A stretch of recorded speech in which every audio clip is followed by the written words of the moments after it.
Welcome to ISKCON Dublin, the reading of Srimad Bhagavatam.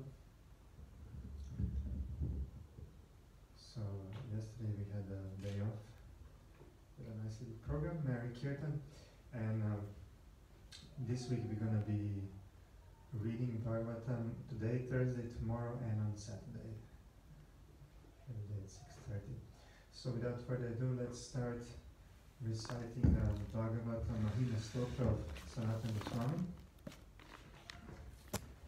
of Shri Krishna Lila Stana. Sarva Shastra Vipiyuja Sarva Vidaika Satpada Sarva Siddhanta Ratnadya Sarva Lokaika Drikpada. O nectar from the ocean of all scriptures, singular fruit of all the Vedas, rich mine of the precious gems of all conclusive truth. You are the only giver of sight to all the worlds. Sarva Bhagavata Prana, Srimad Bhagavatam Prabhu, Kalidvantoditaditya, Shri Krishna Parivartita. O life fair of all the Supreme Lord's devotees, O Master Srimad Bhagavatam, you are the sun risen in the darkness of Kali, you are the exact image of Shri Krishna. Paramananda Tapnaya Prima Vakshaksharayate Sarvanda Sarvasivaya Shri Krishna Namostume. I bow down to you, who are supremely blissful to read. Your every syllable pours down a flood of prema. You can always be served by everyone. You are Shri Krishna himself.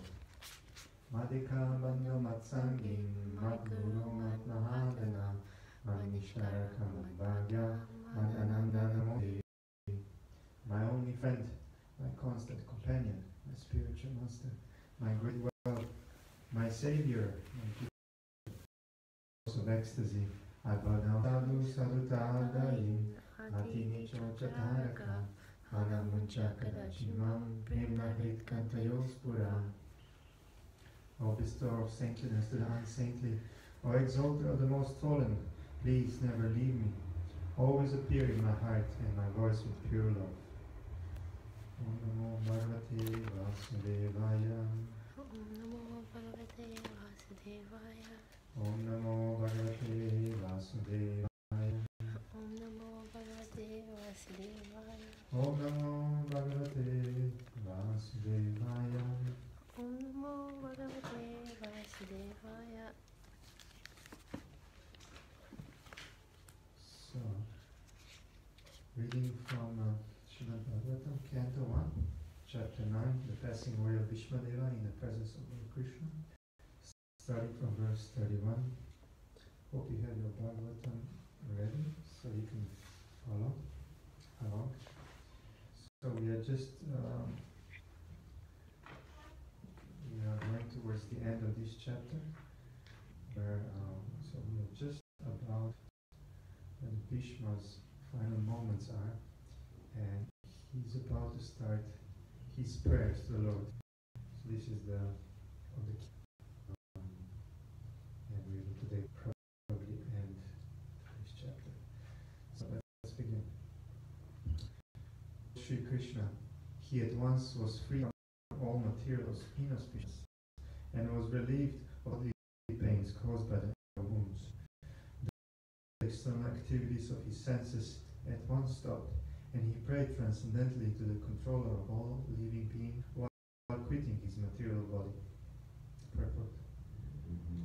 The material body is a gift of the material energy, technically called illusion. Identification with the material body is due to the forgetfulness of our eternal relationship with the Lord. For a pure devotee of the Lord like Bhishmadev, this illusion was at once removed as soon as the Lord arrived. Lord Krishna is like the sun, and usually external material energy is like darkness. In the presence of the sun, there is no possibility that darkness can stand. Therefore, just on the arrival of Lord Krishna, all material contamination was completely removed, and Bhishmadeva was thus able to be transcendently situated by stopping the activities of the impure senses in collaboration with matter. The soul is originally pure, and so also the senses. By material contamination, the senses assume the role of imperfection and impurity. By level of contact with the Supreme Lord, with the Supreme Pure Lord Krishna, the senses again become freed from material contaminations. Bhishmadeva attained all these transcendental conditions prior to his leaving the material body because of the presence of the Lord. The Lord is the controller and benefactor of all living beings. That is the verdict of all the Vedas.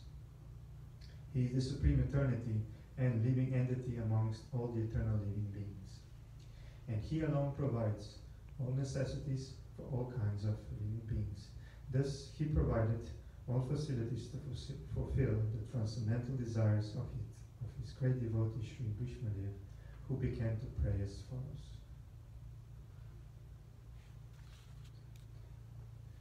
So 32. Bhishmadev said, "Let me now invest my thinking, feeling and willing, which were so long and subjects and occupational duties, powerful Lord Shri Krishna. He is always self-satisfied, but sometimes, being the leader of the devotees, he enjoys transcendental pleasure by descending on the material world, although from him only the material world is created." Purport. Because Bhishmadeva was a statesman, the head of the Kur dynasty, a great general and a leader of Kshatriyas, his mind was so subject, and his thinking, feeling and willing were engaged in different matters. Now, in order to achieve pure devotional service, he wanted to invest all powers of thinking, feeling and willing entirely in the Supreme Being, Lord Krishna. He is described herein as the leader of the devotees and all-powerful. Although Krishna is the original personality of Godhead, he himself descends on earth to bestow upon his pure devotees the boon of devotional service. He descends sometimes as Lord Krishna as he is, and sometimes as Lord Chaitanya. Both are leaders of the pure devotees. Pure devotees of the Lord have no desire other than the service of the Lord, and therefore they are called Sattvata. The Lord is chief among such Sattvatas.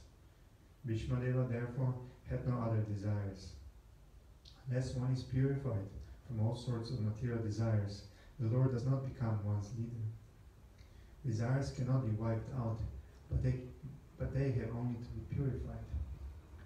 It is confirmed in the Bhagavad Gita by the Lord himself that he gives his instruction from within the heart of a pure devotee who is constantly engaged in the service of the Lord. Such instruction is given not for any material purpose, but only for going back home, back to Godhead. For the ordinary man who wants to lord it over material nature, the Lord not only sanctions and becomes a witness of activities, but he never gives the non-devotee instructions for going back to Godhead. There is a difference in dealings by the Lord with different living beings, both the devotee and the non-devotee. He is leader of living beings, as the state rules both the prisoners and the free citizens. But his dealings are different in terms of devotee and non-devotee. Non-devotees never care to take any instruction from the Lord, and therefore the Lord is silent in the case, although he witnesses all their activities and awards them the necessary results, good or bad. The devotees are above this material goodness and badness. They are progressive on the path of transcendence, and therefore they have no desire for anything material. The devotee also knows Shri Krishna as the original Narayana, because Lord Shri Krishna, by his plenary portion, appears as the Karanodakashaya Vishnu, the original source of all material creation. The Lord also desires the association of his pure devotees, and for them only the Lord descends on the earth and enlivens them.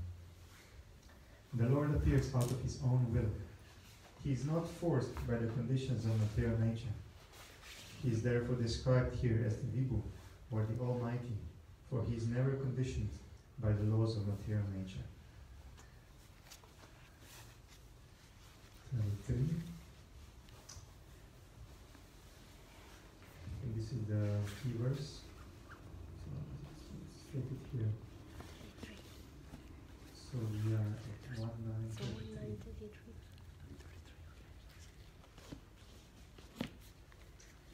So 33 is the key verse, and you can also recite it. 3. Bhovana Kamana Tamalavanam Ravikara Gauravaram Varam Danam Vapura Laka Kulavrittanam Vajam Vijaya Sakirati Astamina Vatyam. Translation. Sri Krishna is the intimate friend of Arjuna. He has appeared on this earth in his transcendental body, which resembles the bluish color of the tamala tree. His body attracts everyone in the three planetary systems, upper, middle, and lower. May his glittering yellow dress and his lotus face, covered with paintings of sandalwood pulp, be the object of my attraction, and may I not desire fruitive results. Purport. When Sri Krishna, by his own eternal pleasure, appears on earth, he does so by the agency of his eternal potency. The attractive features of his transcendental body are desired in all the three worlds, namely the upper, middle, and lower planetary systems. Nowhere in the universe are there such beautiful bodily features as those of Lord Krishna. Therefore, his transcendental body has nothing to do with anything materially created. Arjuna is described here as the conqueror, and Krishna is described as his intimate friend. Bhishma Deva, on his bed of arrows, after the battle of Kurukshetra, is remembering the particular dress of Lord Krishna, which he put on as the driver of Arjuna's chariot. While fighting was going on between Arjuna and Bhishma, Bhishma's attraction was drawn by the glittering dress of Krishna, and indirectly he admired his so-called enemy Arjuna for possessing the Lord as his friend. Arjuna was always a conqueror because the Lord was his friend. Bhishma takes this opportunity to address the Lord as Vijaya Sakya, friend of Arjuna, because the Lord is pleased when he is addressed conjointly with his devotees, who are related with him in different transcendental humors. While Krishna was the charioteer of Arjuna, sun rays glittered on the dress of the Lord, and the beautiful hue created by the reflection of such rays was never forgotten by Bhishma. As a great fighter, he was relishing the relation of Krishna in the chivalrous humor. Transcendental relation with the Lord in any one of the different rasas, humors, is relishable by the respective devotees in the highest ecstasy. Less intelligent mundaners, who want to make a show of being transcendentally related with the Lord, artificially jump at once to the relation of conjugal love, imitating the damsels of Rajadam. Such a cheap relation with the Lord exhibits only the base mentality of the mundaner, because one who has relished conjugal humor with the Lord cannot be attached to worldly rasa, which is condemned even by mundaners. The relation of a particular soul with the Lord is a genuine relation of living being with the Supreme Lord can take any form out of the five principal rasas, and it does not make any difference in transcendental degree to the genuine devotee. Bhishma Deva is a concrete example of this, and it should be carefully observed how the great general is transcendently related with the Lord. 34. On the battlefield, where Sri Krishna attended Arjuna out of friendship, the flowing hair of Lord Krishna turned ashen due to the dust raised by the hoofs of the horses. And because of his labor, beads of sweat wetted his face. All these decorations, intensified by the wounds dealt by my sharp arrows, were enjoyed by him. Let my mind thus go to Sri Krishna. Purport. Lord of eternity bliss. As such, transcendental loving service to the Lord is one of the five principal relations, namely Shanta, Dasya, Sakya, Vatsalya, and Madhurya, i.e. neutrality, servitorship, fraternity, filial affection, and conjugal love. He is graciously accepted by the Lord when offered to the Lord's affection. Sri Bhishma is a great devotee in the relation of servitorship. Thus his throwing of sharp arrows at the transcendental body of the Lord is as good as the worship of another devotee who throws soft roses upon him. It appears that Bhishma Deva is repenting the actions he committed against the person of the Lord. but factually the Lord reigned due to his transcendental existence. His body is not matter. Both he himself and his body are complete spiritual identity. Spirit never pierced, burned, dried, moistened, etc. This is vividly explained in the Bhagavad Gita. So also it is stated in the Skanda Purana. It is said there that spirit is always uncontaminated and indestructible. It cannot be distressed, nor can it be dried up. When Lord Vishnu in his incarnation appears before us, he seems to be like one of the conditioned souls, materially encaged, just to bewilder the asuras or the non-believers, who are always alert to kill the Lord, even from the very beginning of his appearance. Kamsa wanted to kill Krishna, and Ravana wanted to kill Rama, because foolishly they were unaware of the fact that the Lord is never killed, for the spirit is never annihilated. Therefore, Bhishma Deva's piercing of the body of Lord Krishna is a sort of bewildering problem for the non-devotee atheist, but those who are devotees or liberated souls are not bewildered. Bhishma Deva appreciated the all-merciful attitude of the Lord, because he did not leave Arjuna alone. Although he was disturbed by Bhishma Deva, nor was he reluctant to come before Bhishma's deathbed, even he was ill-treated by him on the bed. Bhishma's repentance and the Lord's merciful attitude are both unique in this picture. Sri Vishwanath Chakravarti Thakur, a great acharya and devotee in the humor of conjugal love with the Lord, remarks in this regard. He says that the wounds on the body of the Lord are by the strong sense of sex desire. Such biting by the opposite sex of enmity, even if therefore the biting of transcendental pleasure, his pure devotion to Bhishma Deva was not at all mundane. Besides that, since the Lord's body and the Lord are identical, there was no possibility of wounds in the absolute body. The apparent wounds caused by the sharpened arrows are misleading to the common man, but one who has a little absolute knowledge can understand the transcendental exchange in the chivalrous relation with the wounds caused by the sharpened arrows of Bhishma Deva. The word Vididyamana is significant because the Lord's skin is not different from the Lord. Because our skin is different from our soul, in our case the word Vididyamana, or being bruised and cut, would have been quite suitable. Transcendental bliss is of different varieties, and the variety of activities in the mundane world is but a perverted reflection of transcendental bliss. Because everything in the mundane world is qualitatively mundane, it is full of inebrities, whereas in the absolute realm, because everything is of the same absolute nature, there are varieties of enjoyment without inebrity. The Lord enjoyed the wounds created by his great devotee Bhishma Deva, and because Bhishma Deva is a devotee in a chivalrous relation, he fixes up his mind on Krishna in that wounded condition. Text 35. Right.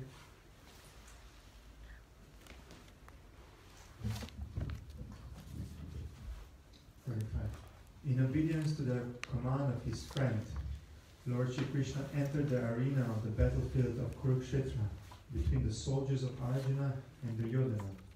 And while there, he shortened the lifespan of the opposite party by his merciful glance. This was done simply by his looking at an enemy. Let my mind be fixed upon that Krishna. It's actually part 3 now. Part 3. We have one more part.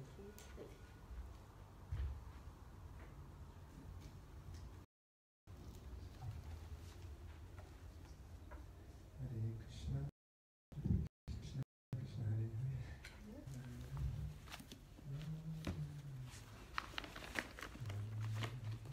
There's another one.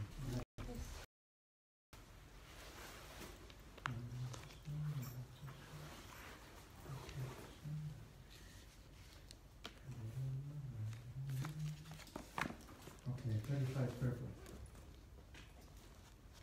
In the Bhagavad Gita, 121 to 25. Arjuna ordered the incredible Lord in the phalanxes to stay there until he had faced in the battle. When the Lord was so just like carrier, and the Lord pointed out holding on the opposite side, saying, "Here is Bhishma, here is Drona," and so on.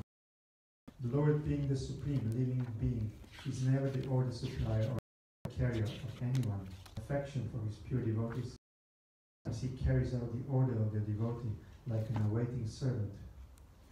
By executing the order of a devotee, the Lord becomes pleased, as a father is pleased to carry out the order of his small child. This is possible only out of pure transcendental love between the Lord and his devotees, and Bhishmadeva was quite aware of this fact. He therefore addressed the Lord as a friend of Arjuna. The Lord diminished the life of the opposite party by his merciful glance. It is said all the fighters who assembled on the battlefield of Kurukshetra attained salvation by personally seeing the Lord at the time of death. Therefore, his diminishing the duration of life of his enemy does not mean that he was partial to the cause of Arjuna. Factually, he was merciful to the opposite party because they would not have attained salvation by dying at home in the ordinary course of life.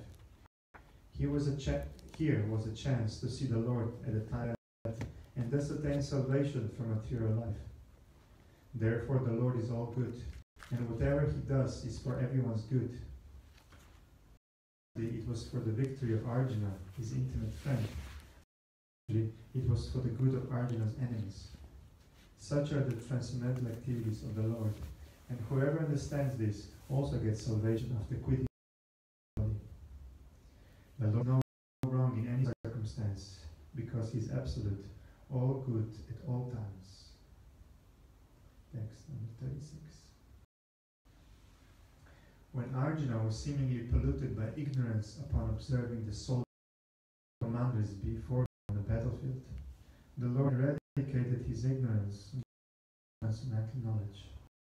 His lotus feet always kings and the commanders were to stand in the front of the fighting soldier, the kingsters of defense, of modern demanding, the modern qualification.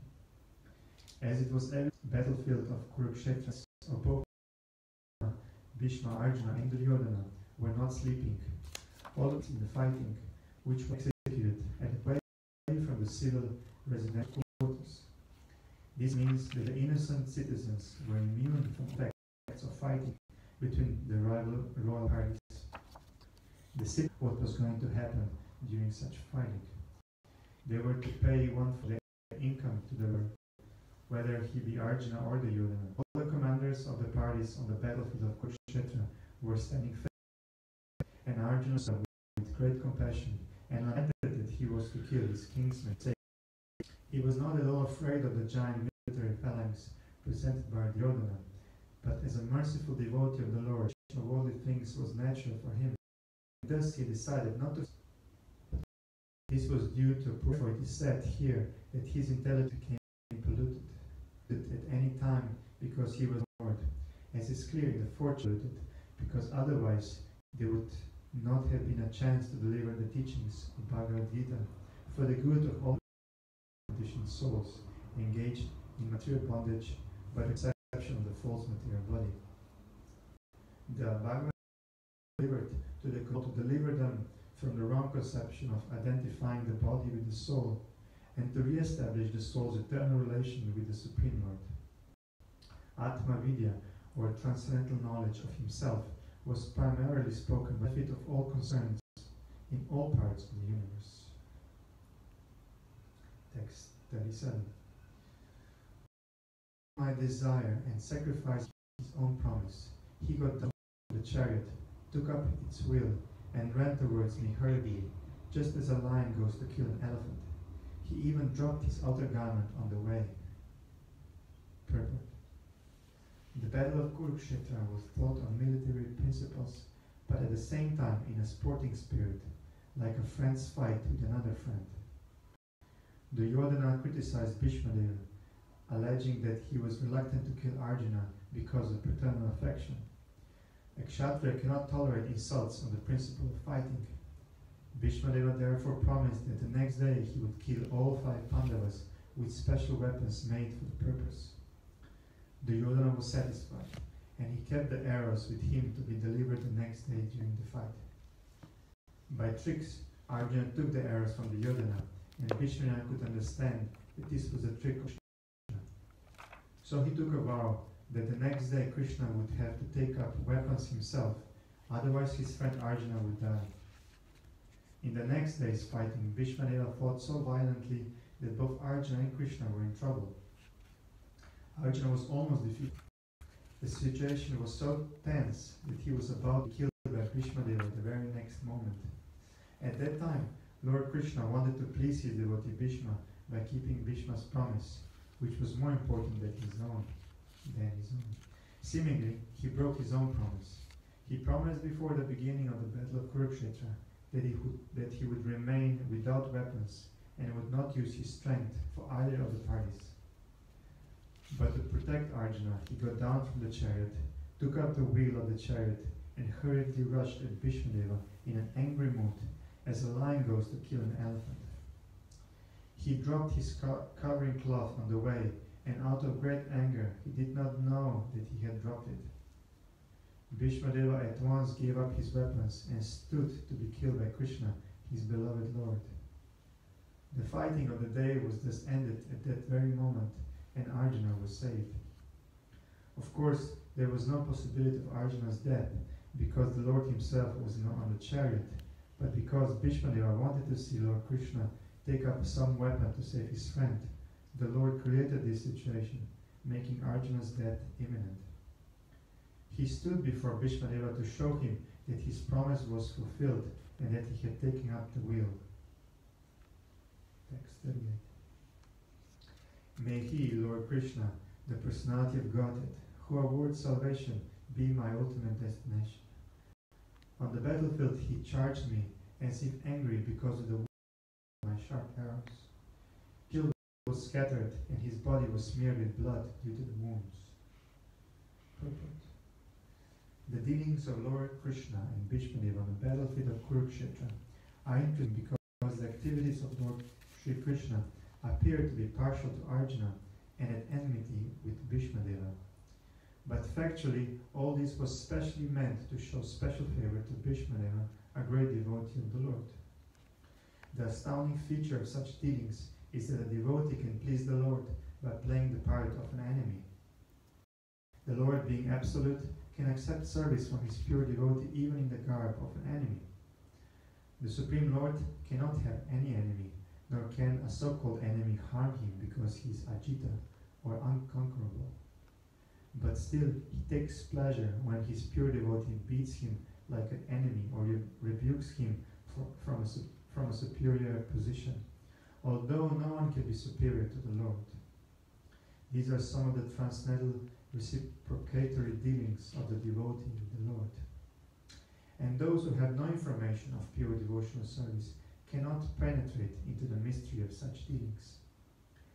Bhishmadeva played the part of a valiant warrior, and he purposely pierced the body of the Lord, so that to the common eyes it appeared that the Lord was wounded, but factually all this was to bewilder the non-devotees.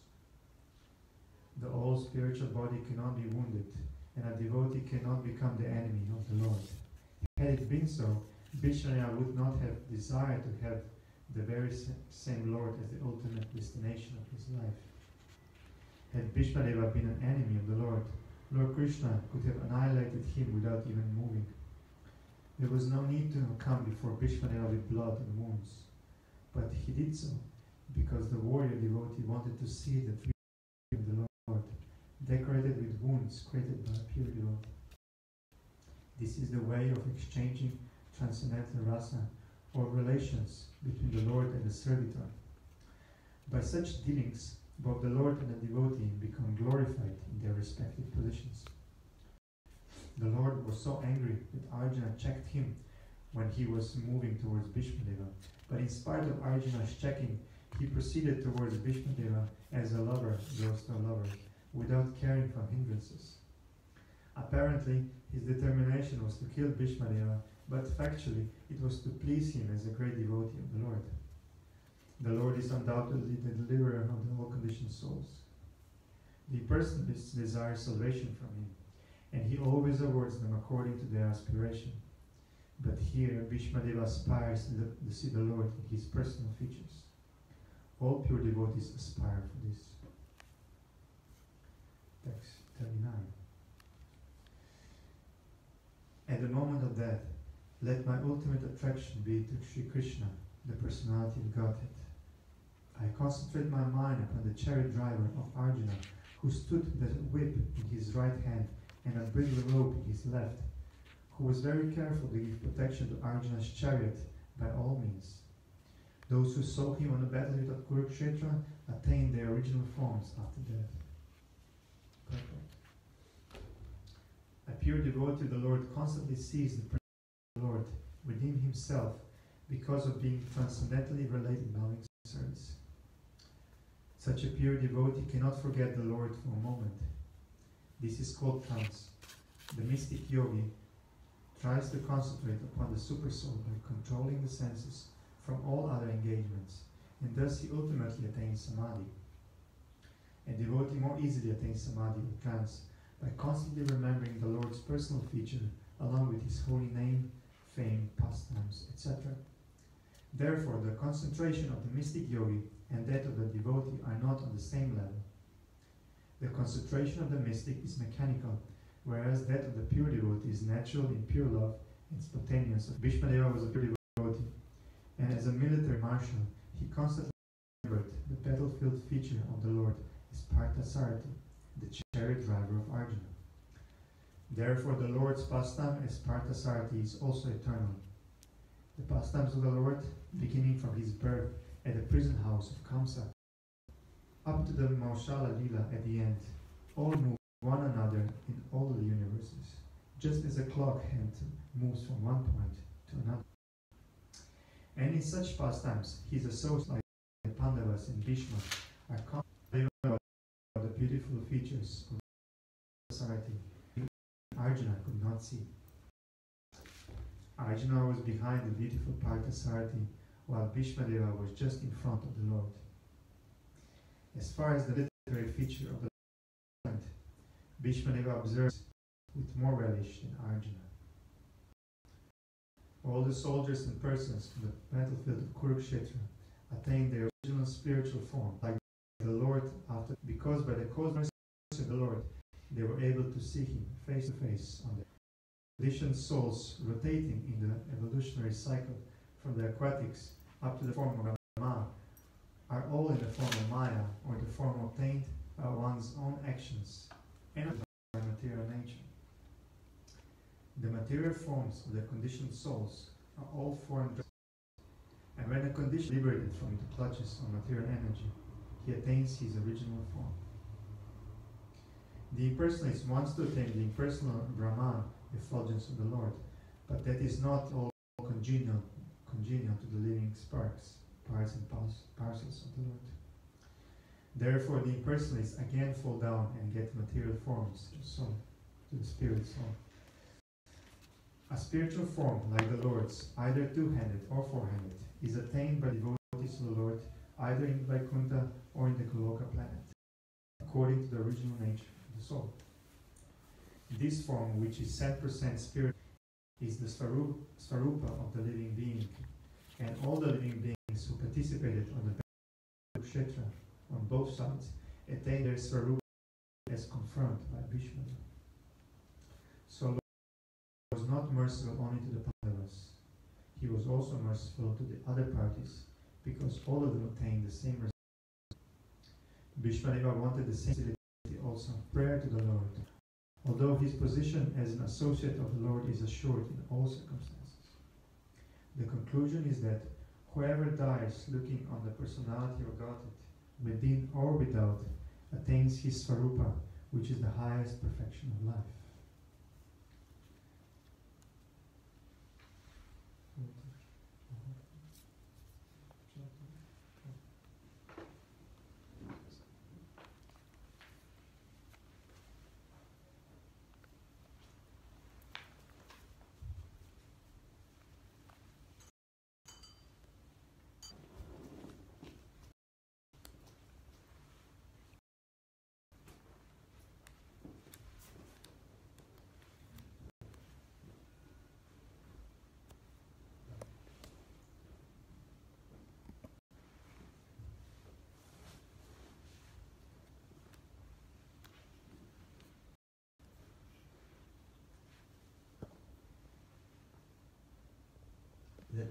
fixed upon Lord Sri Krishna, whose motions and smiles of love attracted the damsels of Rajadam. The damsels imitated the characteristic movements of the Lord after his disappearance. By intense service, the damsels of Rajabhumi attained qualitative oneness with the Lord by dancing with him on an equal level, embracing him in nuptial love, smiling at and looking at him with a loving attitude.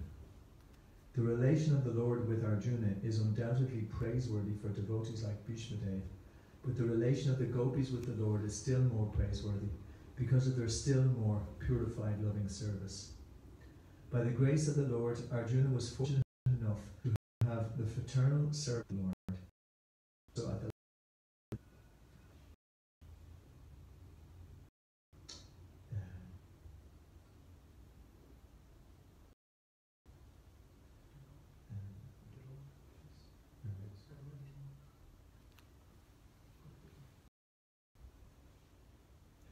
The Lord is satisfied more when his pure devotees are glorified, and therefore today only glorified the immediate action, but has also remembered the gopis who were endowed with unrivaled opportunities by rendering loving service to them. The gopis' equality with the Lord should never be misunderstood to be like the Sayuja liberation of the perfect ecstasy, where the differential conception is completely eradicated for the interests of the lover and the beloved become.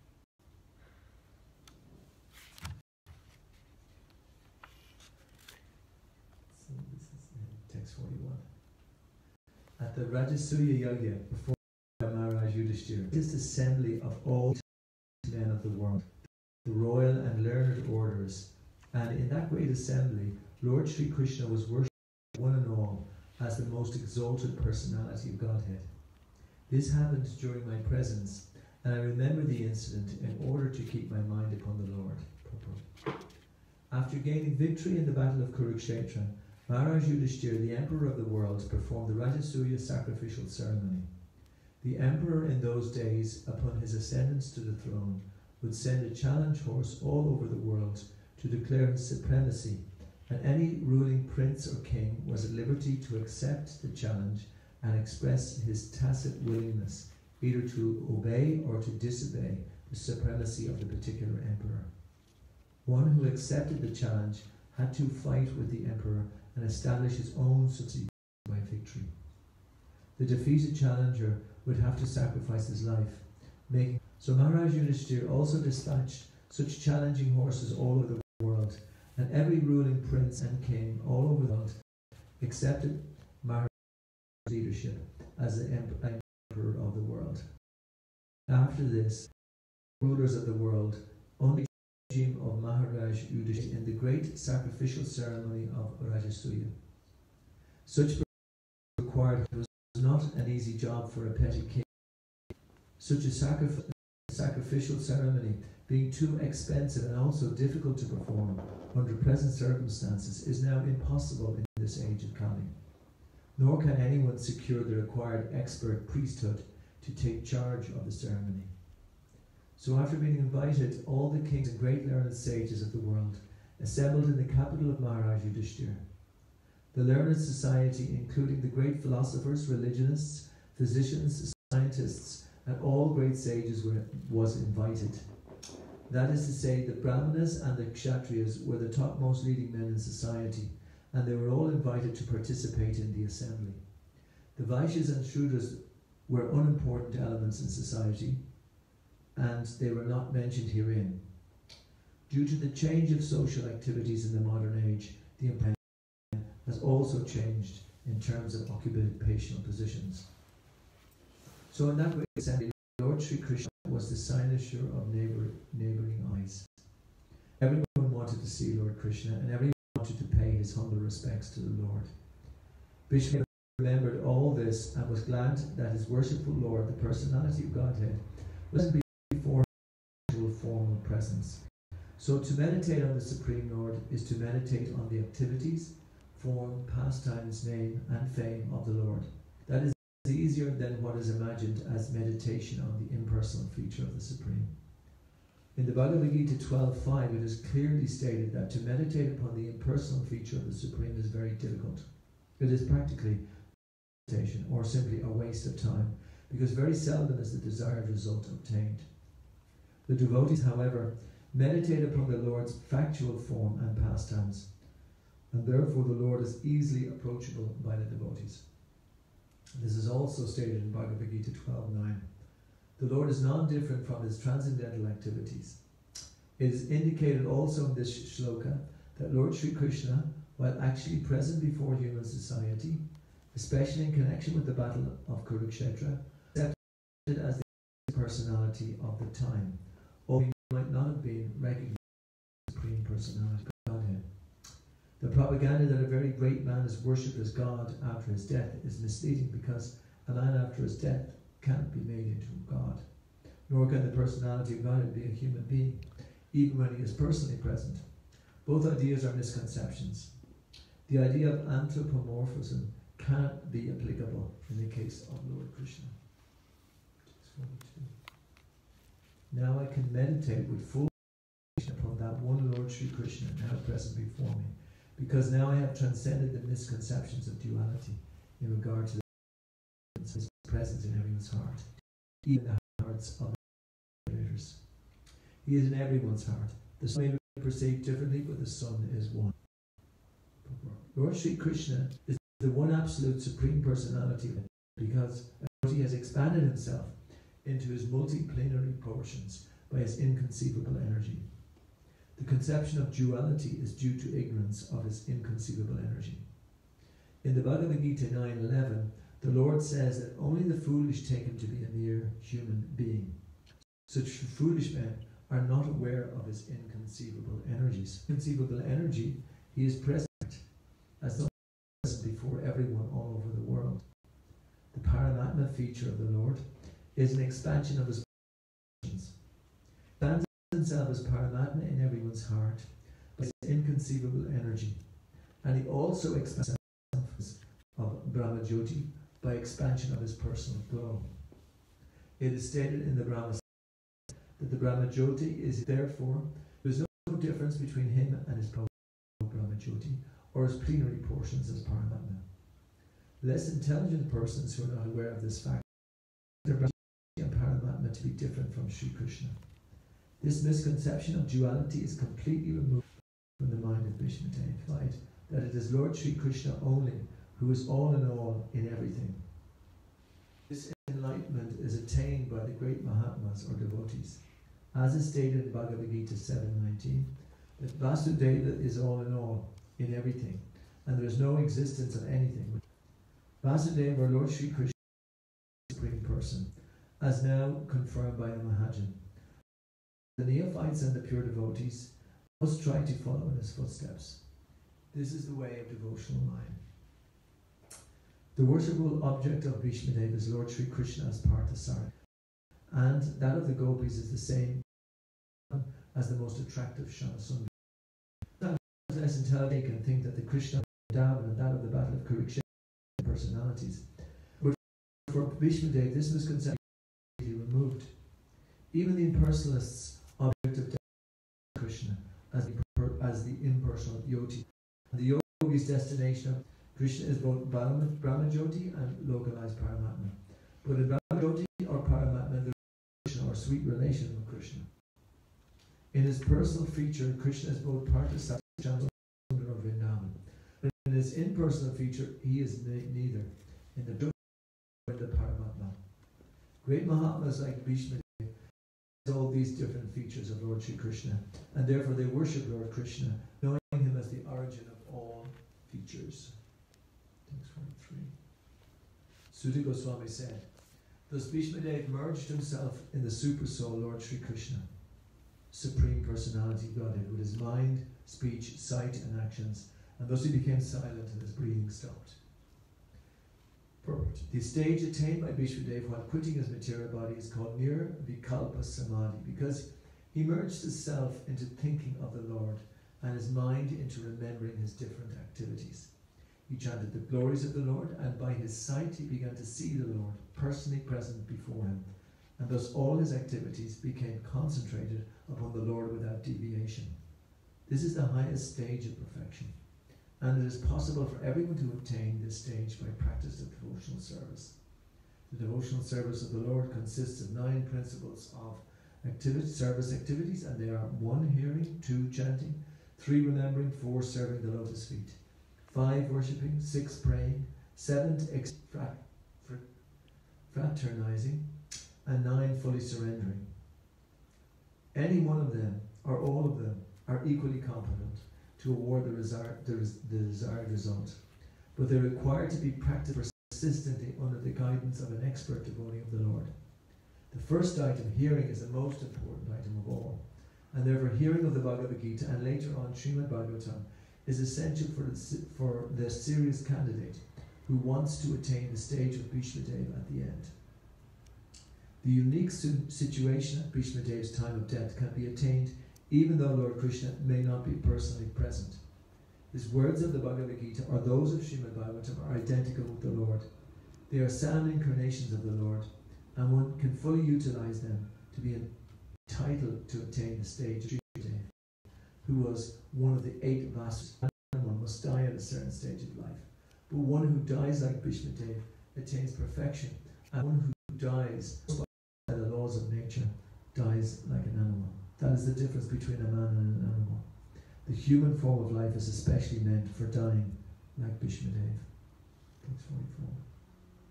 Knowing that Bhishma Deva had merged into the unlimited eternity of the Supreme Absolute, all present there became silent like birds at the end of the day. To enter into, or to become merged into, the unlimited eternity of the Supreme Absolute means to enter the original beings are all component parts and parcels of the Absolute Personality of Godhead, and therefore they are really related with Him as the servitor and the servant. The Lord is served by all His parts and parcels, as the complete machine is served by the parts and parcels. Any part of the machine removed from the whole is no longer important. Similarly, any part and parcel of the Absolute detached from the service of the Lord is useless. The living beings who are in the material world are all disintegrated parts and parcels of the Supreme Whole, and they are no longer as important as the original parts and parcels. They are, however, more integrated living beings who are eternally liberated. The material energy of the Lord, called Durga Shakti, or the superintendent of the prison house, takes charge of the disintegrated parts and parcels, and thus they undergo a conditioned life under the laws of material nature. When the conscious of this fact, he tries to go back home, back to God in, and thus the spiritual urge of the living being begins. This spiritual urge is called Brahma Jigyasa, or inquiry about Brahman. Principally, this Brahman Jigyasa is successful by knowledge, renunciation, and devotional service to the Lord. Gyan, or knowledge, means knowledge of everything of Brahman, the Supreme. Renunciation means detachment of material affection. And devotional service is the revival by practice of the original position who are eligible to enter into the realm of the Absolute, are called Gadhistas. And yogis enter into the impersonal reign of the Supreme, but the Bhaktas enter into the spiritual planets known as the Vaikunthas. In these spiritual planets, the Supreme Lord as Narayan predominates, and the healthy, unconditioned living beings live there by rendering loving service to the Lord in the capacity of servant, friend, parents, and fiancé. There, the unconditional living being enjoys life in full freedom with the Lord, whereas the impersonalist Gyanis and Yogis enter into the impersonal, glowing effulgence of the Vaikuntha planets. The Vaikuntha planets are all self-illuminating like the sun, and the rays of the Vaikuntha planets are called the Brahmajyoti. The Brahmajyoti is spread unlimitedly, and the material world is but a covered portion of an insignificant part of the same Brahmajyoti. This covering is temporary, and therefore it is a sort of illusion. Bhishma Deva, as a pure devotee of the Lord, entered the spiritual realm in one of the Vaikuntha planets, where the Lord, in his eternal form of Parthasarati, predominates over the unconditioned living beings who are constantly engaged in the service of the Lord. The love and affection which bind the Lord and the devotee are exhibited in the case of Bhishma Deva. Bhishmadev never forgot the Lord in his transcendental feature as the Parthasarati, and the Lord was present personally before Bhishmadev while he was passing to the transcendental world. This is the highest perfection of life. Text 45. Thereafter both men and demigods sounded drums in honour, and the honest royal order commenced demonstrations of honour and respect, and from the sky fell showers of flowers. Bhishmadev was respected both by the human beings and by the demigods. The human beings live on similar other planets, or are in the Bhuvar group of planets, but the demigods live in the Svar, or heavens, and all of them knew Bhishmadev as a great warrior and devotee of the Lord. As a Mahajan or authority, he was on the level of Brahma, Narada and Shiva. He was a human being. Qualification on a par with the great demigods is possible only on attainment of spiritual perfection. Thus Bhishmadev was known all over the universes, and during his time interplanetary travel was affected by finer methods than the futile endeavours of mechanical spacecraft. When the passing away of Bhishmadev, all the inhabitants of the upper planets as well as of the earth dropped showers of flowers to show due respect to the great person. This showering of flowers from heaven is a sign of recognition by great demigods, and it should be compared to the decoration of a dead body. The body of Bhishmadev lost its material effects due to being surcharged with spiritual realization, and thus the body, as when iron becomes red hot, self-realized soul is not therefore accepted as material. Special ceremonies are observed for such spiritual bodies. The respect and recognition of Bhishmadev are never to be imitated by artificial means, as it has become a fashion to observe the so-called Jayanti ceremony for any and every common man. According to authorized Shanti ceremony, however exalted he may be materially, is an offence to the Lord, because Jayanti is observed for the day when the Lord appears on the earth. Bhishmadev was unique in his activities, and his passing away to the glory of God is also unique. 26. O descendant of Brigu, Shonika, after performing funeral rites for the dead body of Bhishmadev, Maharaj Yudhishthira was momentarily overtaken by grief. Bhishmadev was not only a great family head of Maharaj Yudhishthira, but he was a great philosopher and friend to him, his brothers and his mother. Since Maharaj Pandu, the father of the 5 brothers headed by Maharaj Yudhishthira, had died, Bhishmadev was the most affectionate grandfather, caretaker of the widow, daughter-in-law Kuntidev. Although Maharaj Dhritarashtra, the elder uncle of Maharaj Yudhishthira, was there to look after them, his affection was on the side of his 100 sons, headed by him. Also, a colossal clique was fabricated to 5 fathers of the rightful claim of the kingdom of Hastinapura. There were great intrigue common in imperial, and the 5 brothers were exiled to wilderness. But Bhishmadev was always a sincerely sympathetic, well-wisher, grandfather, friend, and philosopher to Maharaj Yudhishthira, even up to the last moment of his life. He died happily by seeing Maharaj Yudhishthira to the throne. Otherwise, he would have long ago quitted his material body instead of suffering agony over the undue sufferings of the Pandavas. He was simply waiting for the opportune moment, because he was sure and certain that the sons of Pandu would come out victorious in Kurukshetra, as it was the proprietor. Devotee of the Lord, he knew that the Lord's devotee cannot be vanquished at any time. Maharaj Yudhishthira was quite aware of all these good wishes of Bhishmadev, and therefore he must have been feeling the great separation. He was very sorry for the separation of the great soul, and not for the material body which Bhishmadev relinquished. The funeral ceremony was a necessary duty. Bhishmadev was a liberated soul. Since Bhishmadev was without issue, the eldest grandson, namely Maharaj Yudhishthira, was the rightful person to perform this. It was a great boon to Bhishmadev that an equally great son of the family undertook the last rites of a great man. Text 47. We just have 2 more chapter. All the great sages then glorified Lord Sri Krishna, present there by confidential Vedic hymns. Then all of them returned to their respective hermitages, bearing always Lord Krishna within their hearts. Purport. The devotees of the Lord are always in the heart of the Lord, and the Lord is always in the hearts of the devotees. That is the sweet relation to the Lord and his devotees. Due to unalloyed love of the Lord, the devotees always see him within themselves. And the Lord also, although he has nothing to do with and nothing to aspire to, is always busy in attending the welfare of the devotees. For the ordinary living beings, the law of nature is there for all actions and reactions, but he is always anxious to put his devotees on the right path. The devotees therefore are under the direct care of the Lord, and the Lord always puts himself under the care of his devotees only. So all the sages headed by Vyasadeva were devotees of the Lord, and therefore they chanted the Vedic hymns after the funeral ceremony just to please the Lord, who is present there personally. All the Vedic hymns are chanted to please Lord Krishna. This is to 15:15. All the Vedas, Upanishads, the Vedanta, etc.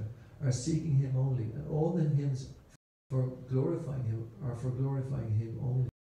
The sages therefore performed the exact acts suitable for the purpose, and they happily departed for their respective hermitages. Thanks for reading. Thereafter Maharaj Yudhishthira at once went to Krishna, and there he consoled his uncle who is an ascetic. Dhritarashtra and mother of Durga and his brothers and to Maharaj Yudhishthira. After the battle of Kurukshetra, the celebrated couple, having lost all their sons, were under the care of Maharaj Yudhishthira. They were passing their days in great agony over such a heavy loss of life, and were practically living the life of ascetics. The death news of Bhishma, uncle of Dhritarashtra, was another great shock for the king and the queen, and therefore they required support from Maharaj Yudhishthira. Maharaj Yudhishthira was conscious of his duty, and he at once hurried to the spot, but Lord Krishna satisfied Dhritarashtra with kind words, for both himself and the Lord also. Gandhari was a powerful ascetic. Although she was living the life of a faithful wife and a kind mother, it is said that Gandhari also voluntarily closed her eyes because of the blindness of her husband. A wife's duty is to follow the husband 10%. And Gandhari was so true to her husband that she followed in his perpetual blindness. Therefore, in her actions, she was a great ascetic. Because of that, the shock she suffered because of the wholesale killing of her 100 sons and her grandsons also was certainly too much for a woman. But she suffered all this just like an ascetic. Gandhari, although a woman, is no less than Bhishma Deva in character. They are both remarkable personalities in the Mahabharata. Text 49. After this, the great religious king, Maharaj Yudhishthira, executed the royal power of the kingdom strictly according to the codes and royal principles approved by his uncle and confirmed by Lord Sri Krishna. Maharaj Yudhishthira was not a mere tax collector. He was always conscious of his duty as a king, which is no less than that of a father or spiritual master. The king is to see to the welfare of the citizens from all angles of social, political, economic, and social and spiritual upliftment. The king must know that human life is meant for liberating the encaged soul from the bondage of material conditions, and therefore his duty is to see that the citizens are properly looked after to attain the highest stage of perfection. Maharaj Yudhishthira followed these principles strictly, as we'll be seeing from the next chapter. Not only did he follow the principles, but he also got approval from his old uncle, who was experienced in political affairs, and that was also confirmed by Lord Krishna, the speaker of the philosophy of Bhagavad Gita. Maharaj Yudhishthira is the ideal monarch, and monarchy under a trained king like Maharaj Yudhishthira is by far the most superior form of government, superior to modern republics or governments of the people by the people. The mass of people, especially in this age of Kali, are all born shrews, basically all born ill-trained, unfortunate and badly associated. They themselves do not know the highest perfection aim of life. Therefore, votes cast by them actually have no value, and thus the persons elected by such irresponsible votes cannot be responsible representatives like Maharaj Yudhishthira. Thus end the Bhaktivedanta purports of the first canto, 9th chapter of the Srimad Bhagavatam, entitled The Passing Away of Bhishma.